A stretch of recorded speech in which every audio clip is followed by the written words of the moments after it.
Hello दोस्तों, welcome to my YouTube channel. आप सभी का हमारे यूट्यूब चैनल में हार्दिक स्वागत एवं अभिनंदन है। आई होप आप सब अच्छे होंगे। तो आज का हमारा टॉपिक है भारतीय संविधान एवं राज्य व्यवस्था का टॉपिक रहने वाला है, जिसमें हमने इस टॉपिक के 3 लेक्चर डिस्कस किए थे। तो आज हमारा चैप्टर 6 का लेक्चर नंबर 4 रहने वाला है। ऑब्जेक्टिव टाइप में जितने भी क्वेश्चन अभी तक प्रतियोगी परीक्षा में बन चुके हैं, तो उनको हम डिस्कस कर रहे थे। तो आज के लेक्चर में हम पार्ट नंबर 4 को डिस्कस करेंगे। ऑब्जेक्टिव टाइप में जितने भी महत्वपूर्ण क्वेश्चन बन सकते हैं। आप सभी को गुड इवनिंग, राधे राधे, राम राम। तो आज का जो हमारा मोटिवेशन कोड है, कोई काम कितना कोई काम कितना ही कठोर क्यों ना हो, कोई काम कितना ही कठोर क्यों ना हो, जिद और दृढ़ विश्वास के जिद और दृढ़ विश्वास से पूरा किया ही जा सकता है। यानी कोई काम कितना भी कठिन क्यों ना हो, यदि उसकी जिद और उस पर जिद और दृढ़ विश्वास हो तो उसको पूरा किया जा सकता है। तो यानी हमने लास्ट लेक्चर में 137 तक डिस्कस किए थे। तो आज हमारा 138 से डिस्कस करेंगे। आज का हमारा क्वेश्चन है, लोकसभा और राज्यसभा के बीच गतिरोध की किस स्थिति यानी किन स्थितियों में संसद की संयुक्त बैठक बुलाई जा सकती है। तो ये है हमारा साधारण विधि निर्माण के पारित करने की स्थिति में संयुक्त बैठक बुलाई जा सकती है। तो ऑप्शन एक नंबर जो है इसका करेक्ट आंसर है। नेक्स्ट क्वेश्चन हमारा, भारतीय राजनीति के संदर्भ में निम्नलिखित में से कौन सा कथन सही है। तो ऑप्शन नंबर बी इसका करेक्ट आंसर है। दोनों सदनों के राष्ट्रपति संसद के दोनों सदनों के सत्राधीन न होने पर भी अध्यादेश जारी कर सकते हैं। नेक्स्ट हमारा, राजनीतिक शब्दावली में शून्यकाल का अर्थ है, यानी राजनीतिक शब्दावली में जो शून्यकाल का अर्थ है तो वह प्रश्न उत्तर सत्र, यानी प्रश्न उत्तर सत्र को शून्यकाल भी कहते हैं।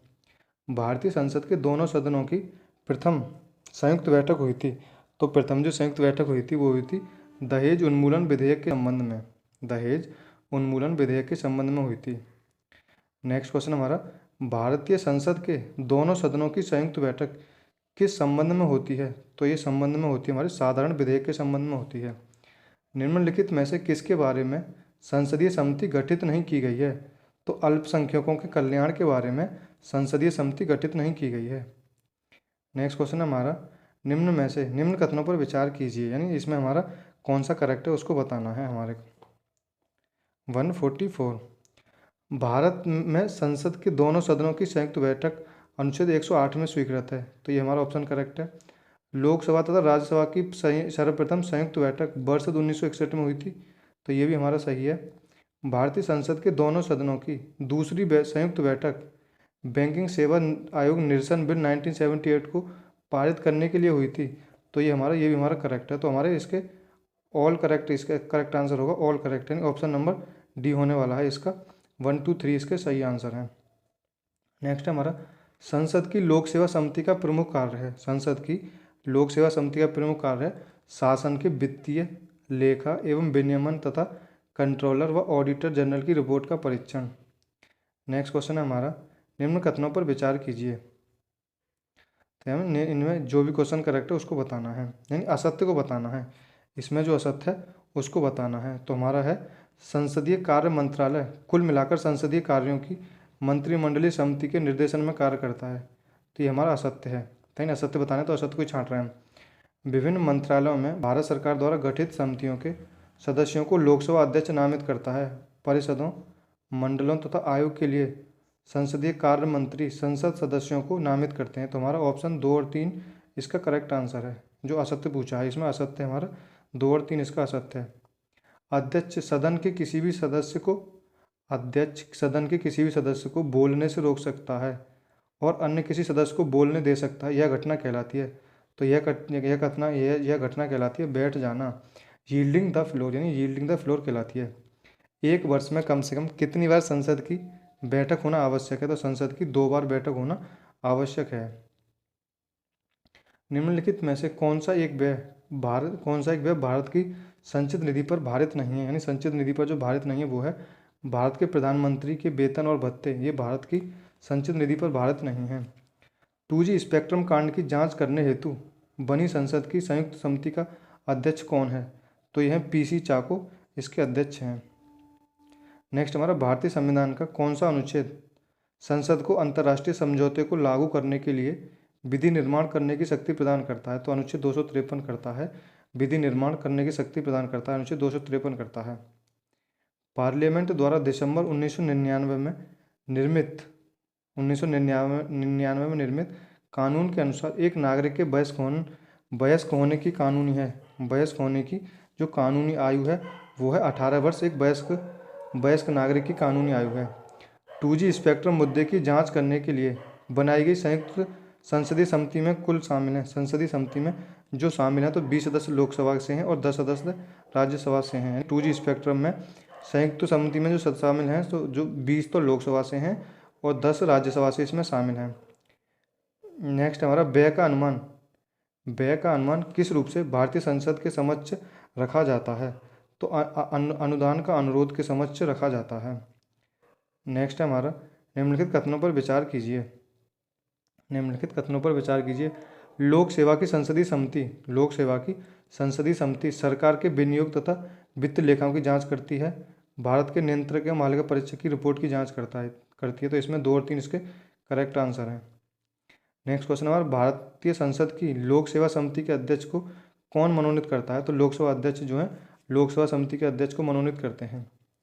निम्नलिखित में से राज्यसभा के विषय में कौन सा कथन सही है? तो राज्यसभा के जो विषय में कथन सही है उसको बताना है। तो राज्यसभा के विषय में राज्यसभा इसे भंग नहीं किया जा सकता, तो ये इसका करेक्ट आंसर है। और इसका कार्यकाल जो है 5 वर्ष होता है। इसका कार्यकाल जो है 5 वर्ष नहीं होता, इसका कार्यकाल 6 वर्ष होता है। तो ये हमारा गलत हो गया। प्रत्येक 2 वर्ष बाद इसके 1/3 सदस्यों का कार्यकाल समाप्त हो जाता है। तो 1 और 3 इसके करेक्ट आंसर हैं। नेक्स्ट हमारा भारत की संसद में होते हैं राष्ट्रपति, राज्यसभा और लोकसभा होते हैं, यानी 1, 2, 3 इसका करेक्ट आंसर है। नेक्स्ट हमारा राष्ट्रपति के सिफारिश के बगैर कोई विधेयक जो कर लगाता है विधायिका में नहीं रखा जा सकता। यह प्रावधान भारत के किस अनुच्छेद के अंतर्गत किया गया है? तो यह प्रावधान जो है भारत के अनुच्छेद 117 के अंतर्गत आता है। नेक्स्ट हमारा वित्त विधेयकों के बारे में विशेष उपबंध किस अनुच्छेद के अंतर्गत किया गया है? यानी वित्त विधेयक के बारे में जो विशेष उपबंध है वो अनुच्छेद 117 के अंतर्गत किया गया है। नेक्स्ट है हमारा निम्नलिखित कथनों पर विचार कीजिए। निम्नलिखित कथनों पर विचार कीजिए। संघीय मंत्री भारत के राष्ट्रपति के प्रसाद पर्यंत पद धारण करते हैं। तो ये हमारा करेक्ट है।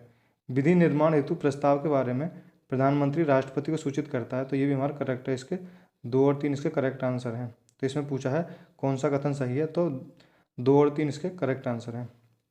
राज्यसभा का अध्यक्ष जो होता है, राज्यसभा का जो अध्यक्ष होता है वो होता है उपराष्ट्रपति। पदेन अध्यक्ष होता है, नहीं, जो राज्यसभा का अध्यक्ष होता है उपराष्ट्रपति होता है। नेक्स्ट क्वेश्चन हमारा निम्नलिखित कथनों पर विचार कीजिए, यानी इसमें जो कथन सही है उसको बताना है। राज्यसभा का सभापति तथा उपसभापति उस सदन के सदस्य नहीं होते हैं। तो ये गलत है। जबकि राष्ट्रपति के निर्वाचन में संसद के दोनों सदनों के मनोनीत सदस्यों को मतदान का कोई अधिकार नहीं होता है, उनको उपराष्ट्रपति के निर्वाचन में मतदान का अधिकार होता है। तो ये हमारा इसका करेक्ट आंसर, ऑप्शन नंबर 2 इसका करेक्ट आंसर है। नेक्स्ट क्वेश्चन है हमारा राज्यसभा किसी धन विधेयक में सारभूत संशोधन करती है तो तत्पश्चात क्या होगा? लोकसभा राज्यसभा की अनुशंसाओं को स्वीकार करे या अस्वीकार करे इस विधेयक पर आगे कार्रवाई कर सकती है। यानी लोकसभा जो है राज्यसभा की अनुशंसाओं को स्वीकार करे या अस्वीकार करे इस विधेयक पर आगे कार्रवाई कर सकती है। नेक्स्ट क्वेश्चन हमारा लोकसभा की प्रथम महिला अध्यक्ष कौन थी? यानी लोकसभा की जो प्रथम महिला अध्यक्ष थी वो मीरा कुमार थी। नेक्स्ट क्वेश्चन है हमारा भारत के संदर्भ में संसदीय शासन प्रणाली में निम्नलिखित में से कौन से सिद्धांत संस्थागत रूप में निहित हैं? तो संस्थागत रूप में निहित हैं मंत्रिमंडल के सदस्य संसद के सदस्य होते हैं। जब तक मंत्रियों को संसद का विश्वास प्राप्त रहता है तब तक ही वे अपने पद पर बने रहते हैं। तो 1 और 2 इसका करेक्ट आंसर है। तो ये थे हमारे आज के लेक्चर के क्वेश्चन। आई होप आपको हमारा आज का लेक्चर अच्छा लगा होगा। लेक्चर अच्छा लगा हो तो लाइक करें, कमेंट करें और ज़्यादा से ज़्यादा अपने दोस्तों में शेयर करें। और अभी तक हमारे चैनल पर नए हैं तो हमारे चैनल को सब्सक्राइब करें, बेल आइकन को क्लिक करें, जिससे कि आने वाले हर एक लेक्चर का नोटिफिकेशन आपको समय अनुसार मिल सके। Thank you guys. जय हिंद, जय भारत।